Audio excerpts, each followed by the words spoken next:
नमस्कार, मैं हूं आपके साथ सोनम सिंह। आप देख रहे हैं इंडिया न्यूज। उत्तर प्रदेश उत्तराखंड वक्त हो गया है स्पेशल रिपोर्ट का। आज बुलेटिन में बात होगी मराठी और हिंदी विवाद को लेकर। मराठी में अल्लाहू अकबर क्या मानेंगे मुस्लिम? ये सवाल तब खड़े हो रहे हैं जब मराठी के नाम पर मनसे की गुंडागर्दी, हिंदी भाषी लोगों की पिटाई के बीच महाराष्ट्र के मंत्री नीतीश राणे ने उद्धव और राज ठाकरे को मदरसों में मराठी पढ़ाने की चुनौती दे डाली। चुनौती दी है कि क्या वो मदरसों में जाकर मराठी बुलवा सकते हैं, क्या मुसलमानों को मराठी में अजान देने के लिए कह सकते हैं। लेकिन इस चुनौती का जवाब देने के लिए ठाकरे ब्रदर्स सामने नहीं आए। दोनों भाइयों ने चुप्पी साध ली, लेकिन मराठी के नाम पर गुंडागर्दी से बाज नहीं आए। एक बार फिर से मनसे के गुंडों ने मुंबई के बिक्रौली में एक मारवाड़ी दुकानदार को जमकर पीटा, सड़कों पर उसकी परेड कराई जिसका गुनाह था। उसने क्या व्हाट्सएप पर एक स्टेटस लगाया और जहां मनसे के कार्यकर्ता उस पर मराठियों के अपमान का आरोप लगा रहे थे, महज एक व्हाट्सएप स्टेटस के चलते मनसे के कार्यकर्ता उग्र हो गए और दुकानदार की जमकर पिटाई कर दी और फिर पुलिस के हवाले भी कर दिया। ऐसे में सवाल यह है कि क्या महाराष्ट्र पुलिस मनसे के गुंडों के आगे बेबस हो गई है? आखिर गुंडागर्दी पर कार्रवाई क्यों नहीं हो रही? रिपोर्ट देख।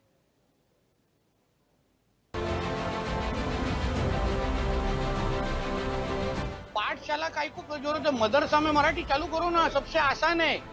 अलग पाठशाला करने की जरूरत ही नहीं है। महाराष्ट्र में बहुत मदरसा है, वहाँ उर्दू के बजाय आप मराठी शुरू करो ना उधर, आपका मेहनत कम हो जाएगा। काय को है आपके से मीडिया में आने के लिए नौटंकी करने की जरूरत है? आपके मुल्ले मौलवी को बोलो अच्छी तरह से मदरसा में सिखाओ, उधर हम लोग को भी समझ जाएगा ना कि मदरसा सच्ची में पढ़ाई के लिए। हा एक मारवाडी आहे, इकडे हे दुकान आहे याच्याकडून कोणी घ्यायचं खरेदी करायची। महाराष्ट्र के मंत्री और बीजेपी के फायर ब्रांड नेता नीतीश राणे की ये सीधी चुनौती थी उद्धव और राज ठाकरे को, जो मराठी अस्मिता के नाम पर गुंडागर्दी कर रहे हैं, हिंदी बोलने वालों को पिटवा रहे हैं, मराठी के लिए अपने कार्यकर्ताओं को उकसा रहे हैं, हिंदी भाषी लोगों को निशाना बना रहे हैं। लेकिन जब नीतीश राणे ने मदरसों में मराठी बुलवाने की चुनौती दी, दोनों भाइयों ने चुप्पी साध ली। उद्धव और राज ठाकरे खामोश हो गए, लेकिन इस खामोशी पर कई सवाल भी खड़े हुए। सवाल है कि हिंदी बोलने पर पिटवाएंगे, लेकिन क्या मदरसे में मराठी पढ़ाएंगे? क्या नीतीश राणे की चुनौती को कबूल करेंगे? क्या मदरसों में मराठी पढ़ाने के लिए कोई कदम उठाएंगे? क्या महाराष्ट्र के मदरसों में उर्दू की जगह मराठी पढ़ाएंगे? क्या मुस्लिमों को उद्धव और राज ठाकरे मना पाएंगे? क्या मुस्लिमों को मराठी में अजान देने के लिए कहेंगे? इन सवालों का जवाब तो उद्धव और राज ठाकरे ने अभी तक नहीं दिया, लेकिन नीतीश राणे के बयान ने सियासी गलियारे का तापमान चढ़ा दिया। महाराष्ट्र में भाषा विवाद को और गर्मा दिया। हिंदी मराठी पर छिड़ी लड़ाई को मदरसों और मुस्लिमों तक ला दिया। नीतीश राणे जी कौन होते हैं हमको बोलने वाले? क्या मैं इनसे कहूं कि आप जो है आपका जो धर्म पुस्तक है वो आप जो है मराठी में पढ़िए और उसको संस्कृत में मत पढ़िए या जिसमें लिखी मत पढ़िए? ये सब बातें नहीं। ये धर्म के बीच में इंटरफेयर करना कोई जरूरी नहीं। वो कुछ नहीं होते हैं कि ये हर एक सांप दारे। उनके अगर पुराने ट्वीट आप निकाल के देखेंगे तो तबलीगी जमात के इज्तिमा जो हो रहे थे उसका वेलकम कर रहे थे। वो तो उनका निकाल के देखो आप। किसी के धर्म की और जात के बारे में और भाषाओं के बारे में जो भेदभाव बीजेपी कर रही है, इनको यही चीज अब महंगी पड़ेंगी, क्योंकि मराठी भाषिक भी लोग इस बात को एक्सेप्ट नहीं कर रहे। महाराष्ट्र में भाषा पर छिड़े विवाद के बीच मराठी के नाम पर राज ठाकरे के गुंडों की गुंडागर्दी की एक और तस्वीर सामने आ गई। सर्वांना जय महाराष्ट्र। हा एक मारवाडी आहे, इकडे हे दुकान आहे लक्षात आलं काय? काय करायचं आम्ही? मुंबई के विक्रोली में एक मुख्यमंत्री योगी आदित्यनाथ वाराणसी पहुंचे हुए हैं और वहां पर बच्चों को उन्होंने प्यार दुलार दिया है। तो अब बढ़ेंगे अगली रिपोर्ट्स की तरफ। बलूचिस्तान में पाकिस्तानी आर्मी पर बलोच लड़ाकों के हमले में पाक आर्मी के एक मेजर समेत 29 पाकिस्तानी सैनिकों की मौत की खबर है। ये हमले पिछले 12 घंटों में अवारन, क्वेटा और कलत जिलों में हुए हैं। जानकारी के मुताबिक ये हमले सैन्य चौकियों को निशाना बनाकर किए गए। इन हमलों में फितना अल हिंदुस्तान और बलूच लिबरेशन आर्मी के शामिल होने का नाम सामने। वहीं बलूचिस्तान में कालात में बुधवार को एक यात्री बस पर फिर हमला किया गया, जिसमें 3 लोगों की मौतें हो गई और 13 लोग घायल हो गए। हमलावरों ने क्वेटा कराची हाईवे पर घात लगाकर बस को रोका और आधाधुंध गोलीबारी की, जिसमें 2 कव्वाल भी मारे गए। हालांकि बलोच लड़ाकों की ओर से कहा जा रहा है कि बस के कव्वाल कलाकार निशाने पर नहीं थे। बलोच लड़ाकों ने स्पष्ट कर दिया है कि किसी भी नुकसान से बचने के लिए पाक सेना से दूरी बनाए रखनी होगी। रिपोर्ट्स देखें।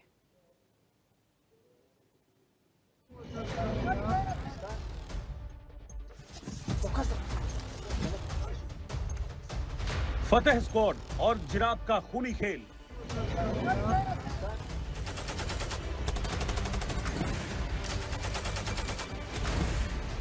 क्वेटा और कलात में 29 पाकिस्तानी सैनिक ढेर।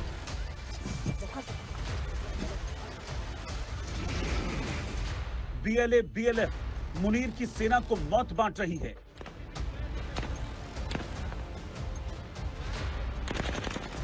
चुन चुन कर मार रहे बलोच अब इस्लामाबाद करेंगे कूच। जी हां, बीएलएफ ने बलूचिस्तान में बाहर से आने वालों के लिए ऐसा चक्रव्यूह रचा है जिससे बचकर किसी भी पाकिस्तानी का निकल पाना नामुमकिन है।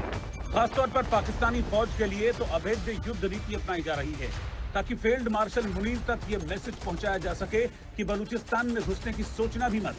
खैर, बलोचों के ताजा हमले की बात करें तो पहला हमला बीएलए ने कराची क्वेटा रोड पर आईईडी हमले के जरिए किया, जिसमें 27 पाकिस्तानी सैनिक मारे गए। दूसरा हमला कलात के हजारगांजी में आईईडी विस्फोट के जरिए किया गया, जिसमें 2 सैनिक मारे गए। तीसरा हमला एक यात्री बस पर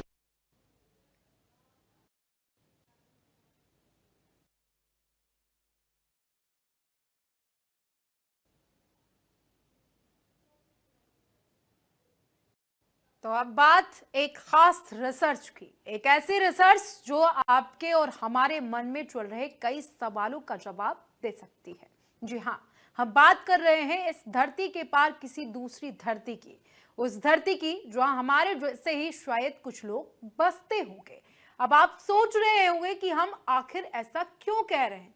दरअसल हाल ही में ऑक्सफोर्ड यूनिवर्सिटी और नासा के वैज्ञानिकों ने एक रिसर्च की। इस रिसर्च ने एक बार फिर से यूएफओ और एलियन के होने के दावे को मजबूत कर दिया। हमारे सौरमंडल में कुछ ऐसा नजर आया जिससे खुद वैज्ञानिक भी हैरान हो गए हैं। कुछ वैज्ञानिक कह रहे हैं कि ये रहस्यमयी ऑब्जेक्ट धरती की तरफ से आ रहे हैं, तो कुछ का कहना है कि ये तेजी से सूर्य के सबसे नजदीक जा रहा है। आखिर ये ऑब्जेक्ट क्या है? क्या सच में एलियन कुछ होते हैं क्या? क्या सच में यूएफओ जैसा कोई ऑब्जेक्ट होता है क्या? इस पूरी रिपोर्ट में देखिए। सोलर सिस्टम के बाहर यूएफओ की आहट।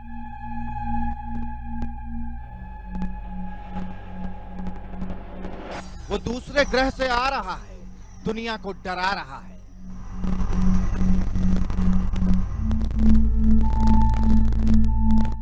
रिसर्च में सिग्नल मिला, कोई मिल गया।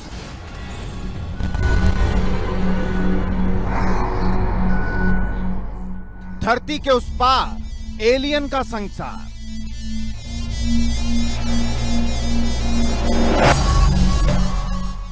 एलियन की आहट, दुनिया में घबराहट। हम इंसान कई बार ये जरूर सोचते हैं कि क्या इस धरती के उस पार सुदूर ब्रह्मांड में भी हमारी तरह कोई रह रहा है, कोई और, यानी एलियन, जिन्हें हम आमतौर पर दूसरे ग्रहों में रहने वाले प्राणी कहते हैं। वैज्ञानिक भी लगातार ब्रह्मांड के दूसरे ग्रहों में जीवन की संभावनाओं की तलाश कर रहे हैं। कई बार हमें सुनने को भी मिलता है कि धरती पर दूसरे ग्रह से कोई आया है, तो हमारे रोंगटे खड़े हो जाते हैं। अब एक हैरान कर देने वाली रिपोर्ट सामने आई है। खबर क्या है, जरा तस्दीक कीजिए। हार्वर्ड यूनिवर्सिटी के वैज्ञानिकों ने एक रिपोर्ट पेश की। वैज्ञानिकों को सोलर सिस्टम के बाहर अजीब सी चीज दिखाई। इस अजीब सी चीज की रफ्तार 2.17 लाख किलोमीटर प्रति घंटे है। पहली बार इसका पता 1 जुलाई को चला था। वैज्ञानिकों ने इसे 3I एटलस नाम दिया है। चिली के रियो हार्टाडो में एक सर्वे दूरबीन में यह ऑब्जेक्ट नजर आया। यह ऑब्जेक्ट सूर्य से 670 मिलियन किलोमीटर दूर था। यह ऑब्जेक्ट स्पेसशिप है या कोई धूमकेतु? रिसर्च जारी है। नासा के वैज्ञानिकों ने भी इस पर रिसर्च की है। इस साल के अंत तक ये स्पेसशिप सूरज के सबसे करीब पहुंचेगा। इसे लेकर वैज्ञानिकों के बीच आम राय नहीं बन पा रही। जब वैज्ञानिकों ने दुनिया भर के वैज्ञानिकों से ये रिपोर्ट साझा की तो हर जगह से इस ऑब्जेक्ट की टेलीस्कोप से जांच की गई। जांच में हैरानी वाली बात का पता चला है। बताया गया है कि ये ऑब्जेक्ट हमारी धरती या हमारे सौर मंडल का नहीं है। एक बार फिर से बता दें, इसे लेकर वैज्ञानिकों के बीच आम राय नहीं बन पा रही है। कुछ वैज्ञानिकों का कहना है ये ऑब्जेक्ट बड़ी तेजी से धरती की तरफ आ रहा है, तो कुछ का कहना है कि ये बेहद तेजी से सूर्य की तरफ बढ़ रहा है। वैज्ञानिक भाषा में ऐसे ऑब्जेक्ट को इंटरस्टेलर ऑब्जेक्ट कहा जाता है। बीते 9 वर्षों में ऐसा तीसरी बार हो रहा है। रहस्यमयी ऑब्जेक्ट ने सौर मंडल में प्रवेश किया है। इससे पहले 2017 और 2019 में भी ऐसा ऑब्जेक्ट दिखा था। वैज्ञानिक ऐसे ऑब्जेक्ट को इंटरस्टेलर ऑब्जेक्ट भी कहते हैं। इंटरस्टेलर बाहर से आते हैं और सौर मंडल से गुजरते हैं। ये ऑब्जेक्ट किसी तारे के गुरुत्वीय प्रभाव में नहीं रहते। ये ऑब्जेक्ट करीब 7 बिलियन वर्ष पुराना हो सकता है, यानी हमारे सोलर सिस्टम से करीब 3 बिलियन वर्ष पुराना। इस वक्त तो दुनिया भर के तमाम वैज्ञानिक इस ऑब्जेक्ट का पता करने में जुटे हैं। वैज्ञानिक पहले से मानते हैं कि धरती के उस पार भी जीवन है। किसी दूसरे ग्रह में इंसानों जैसे ही कुछ और भी इंसान रह रहे हैं। तो ये नया ऑब्जेक्ट क्या है? क्या सच में धरती की तरफ आ रहा है या तेज रफ्तार से सूरज के करीब जा रहा है? इस बारे में आगे भी कुछ नई रिपोर्ट सामने आ सकती हैं। सवाल यही है, क्या सच में एलियन होते हैं? और अगर होते हैं तो क्या सच में उनसे धरती को बड़ा खतरा है? Bureau report, India news. और अब बात भारत के आकाश प्राइम एयर डिफेंस सिस्टम की, जिसका सफल परीक्षण लद्दाख में किया गया। बात भारत के उस हथियार की जिसकी ताकत देख दुश्मन पस्त पड़ गया है। एयर डिफेंस सिस्टम उसी आकाश का नया अवतार है जिसने ऑपरेशन सिंदूर में पाकिस्तान की मिसाइलों और ड्रोन को पटाखों की तरह जला दिया था। पाकिस्तान को सीज फायर की गुहार लगाने पर मजबूर कर दिया था और अब इसकी ताकत और बढ़ गई है। आकाश का नया अवतार टेस्टिंग में सभी मानकों पर खरा उतरा है। ट्रायल के दौरान सभी चुनौतियों से पार पाया गया है। लेकिन इस मिसाइल को गेम चेंजर क्यों कहा जा रहा है और इसकी क्या ताकत है, इस रिपोर्ट में देखिए।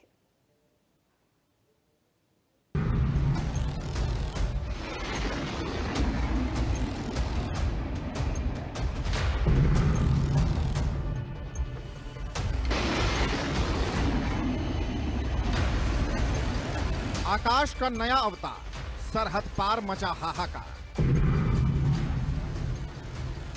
पाकिस्तान की मिसाइलें ध्वस्त, आकाश के वार से दुश्मन पस्त।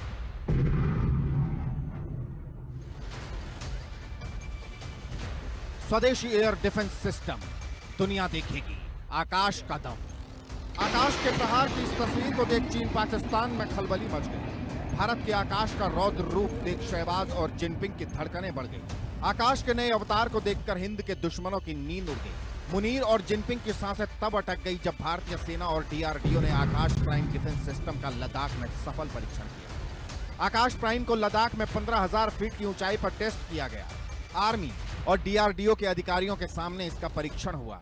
इस दौरान आकाश प्राइम की मिसाइलों ने 2 फास्ट मूविंग एरियल टारगेट को डायरेक्ट हिट किया। ट्रायल के दौरान सभी चुनौतियों से पार पाया गया। आकाश प्राइम के परीक्षण का वीडियो भी सामने आया है।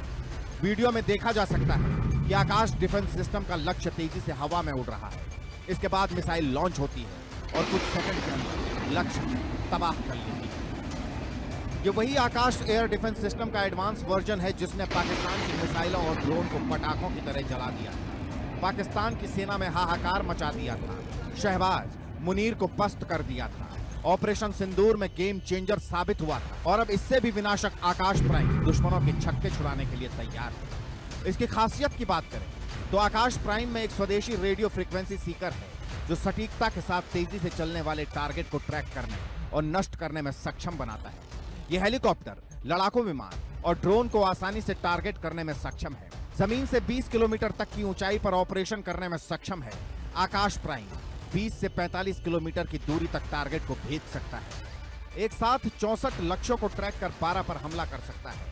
मिसाइल में 60 किलोग्राम का विस्फोटक होता है जो हवाई खतरों को नष्ट करने में प्रभावी है। इस वेपन सिस्टम का वजन 710 किलोग्राम है।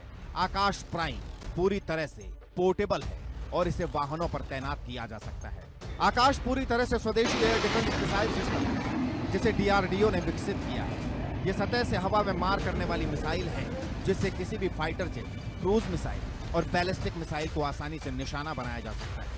भारत का ये एयर डिफेंस सिस्टम पाकिस्तान की हर साजिश को नाकाम करेगा, दुश्मन की हर हरकत पर नजर रखेगा। चीन पाकिस्तान की मिसाइल, फाइटर जेट और ड्रोन का काल बनेगा। Bureau report, India news.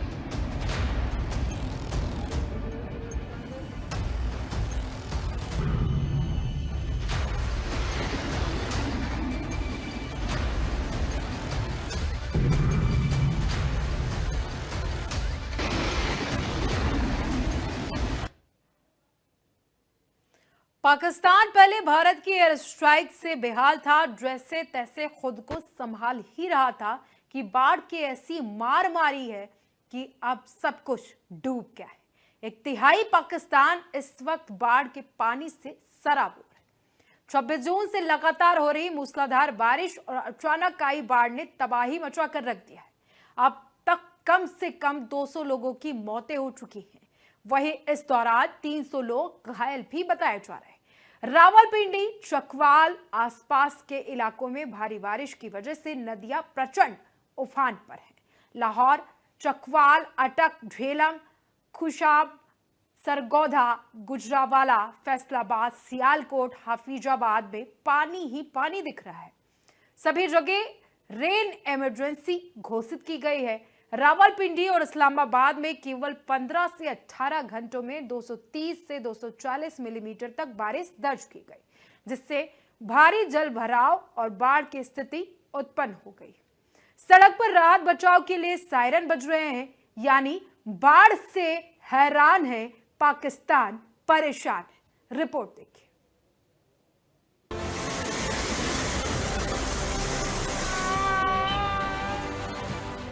Rawalpindi को बाढ़ ने डुबा डाला, झेलम की बाढ़ ने मार डाला। मियांवाली, चकवाल, डेरा गाजी खान में सैलाब आ गया। सरगोदा, गुजरावाला, सियालकोट में बारिश आपातकाल।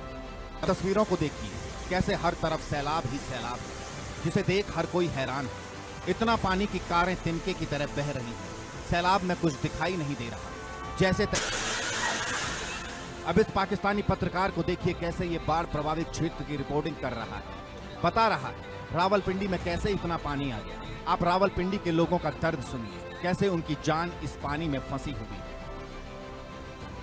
यहाँ पर जो मेन मसला है, हर साल करोड़ों रुपए इस नाली के सफाई के निकलते, लेकिन यहाँ पर सिर्फ शेवल आ जाता है और तस्वीरें निकाल के अपनी वीडियोस बना के यहाँ से चले जाते हैं। यहाँ पर नाली की कोई सफाई। रावलपिंडी ही नहीं, इस्लामाबाद में भी बाढ़ जैसे हालात। बारिश के पानी ने दोनों शहरों में तबाही मचाई। वहीं इस दौरान 253 लोग घायल हुए। कई जगह सेना और राहत एजेंसियां नावों और हेलीकॉप्टर से रेस्क्यू ऑपरेशन चला रही है, जारी की गई है। जी, अभी जो वक्त चल रहा है, क्राइसिस का वक्त है। अल्लाह ताला मुल्क के पाकिस्तान के हाल में रहम फरमाए। अभी खिदमत फाउंडेशन, अभी हम सुहा पुल पे मौजूद हैं। अभी हम इंशाल्लाह सुहा गांव पे जाएंगे, जो फ्लड इफेक्टिव एरिया है, वहाँ पर जाके लोगों को देखेंगे, उनको मसाइल क्या घरों से निकालना है या किसी वजह से उनकी हेल्प चाहिए। इससे पहले अभी हम नाला नहीं पे मौजूद थे, वहाँ पे 1122 सिविल डिफेंस और इन तमाम इदारों के साथ हमारी टीम वहाँ पर भी मौजूद है, जिसके साथ मिलकर हम काम कर रहे हैं। इसी तरह पूरे पंजाब नॉर्थ में, चकवाल में, तलागंग में हमारे वॉलंटियर्स रोडों पे हैं। कहीं पे अगर पानी फंसा हुआ है, पानी ज़्यादा है, लोग फंसे हुए हैं, उनको निकाल रहे हैं। कहीं पे ट्रैफिक के फ्लो को कंट्रोल कर रहे हैं। कहीं पे अगर बहुत ज़्यादा पानी है, वहाँ से लोगों को निकलवाने में मदद कर रहे हैं। उस हवाले से खिदमत फाउंडेशन बहुत अच्छे तरीके से काम कर रही है। आप हमारे पीछे हमारी एम्बुलेंसेज और कार देख सकते हैं। यहाँ पे पूरा डिजास्टर का सामान हमारे साथ मौजूद है, टायर्स हैं, सेफ्टी जैकेट। फाउंडेशन इस मुश्किल की घड़ी में हमेशा की तरह अव्वल सफ़ों पे नजर आएगी और हर हवाले से हम इंशाल्लाह वहाँ करेंगे। Bureau report, India news.